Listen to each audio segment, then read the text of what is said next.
constitutional lawyer, has joined us on the line. Sir, you're welcome to Eyewitness News.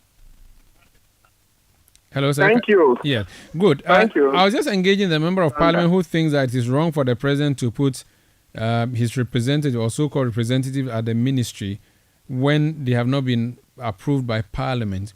While we're having that conversation, my attention was drawn to the chapter in the Constitution that talks about the executive, specifically the president, and Article 58. I'm going to just read that and ask you for your views. It says that the executive authority of Ghana shall vest in the president and shall be exercised in accordance with the provisions of this constitution. The executive authority of Ghana shall extend to the execution and maintenance of the constitution and all laws made under or continued in force by this constitution.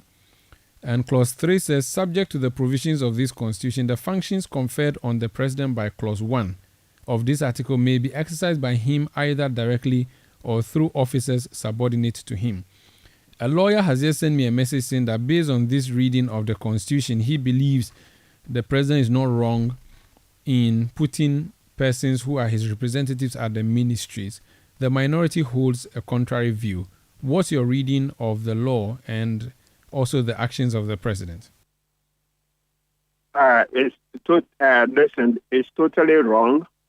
That thing about the president's representative at a ministry is unknown to the Constitution.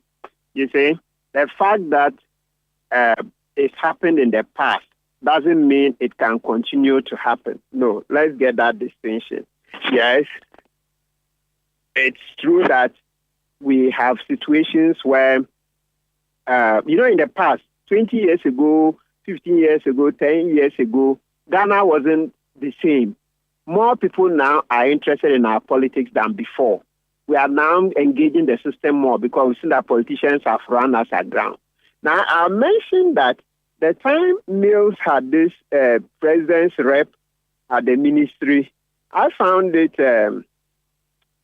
strange because there's a decision where the Supreme Court has expressly given directions. Has interpreted the Constitution that when the president comes into office, new government, the president can appoint people to act in some positions for a reasonable time.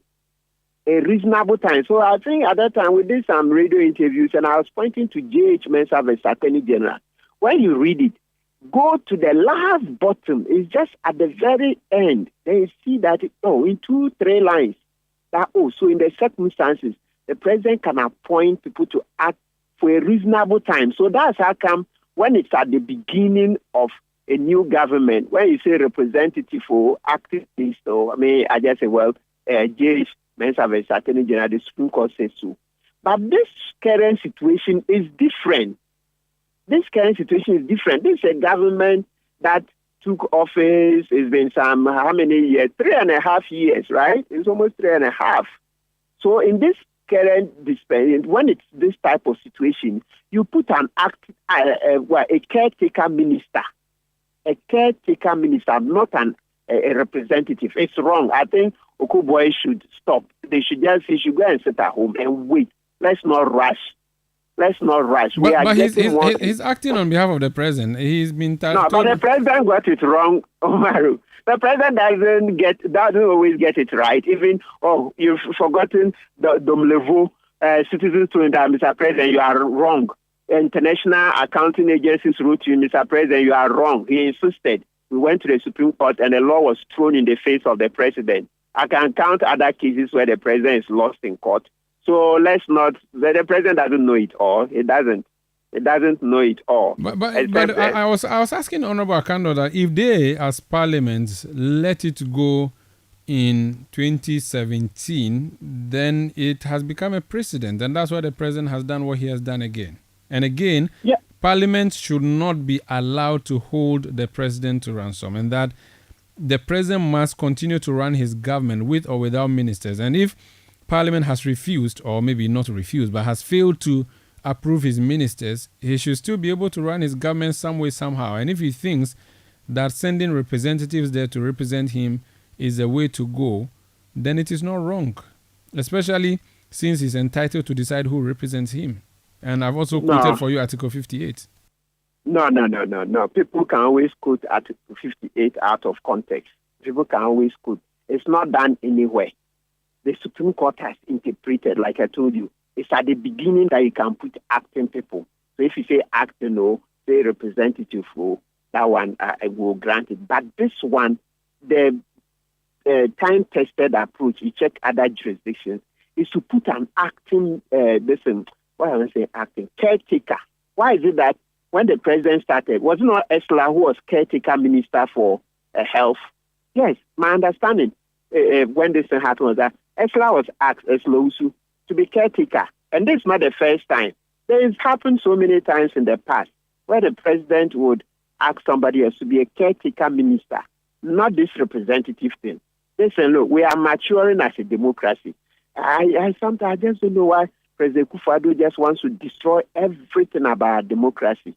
It's not fair. It's just not fair. Sometimes I look at him and I don't blame him. I blame us Ghanaian men. We are so docile, very spineless, more interested in football and church.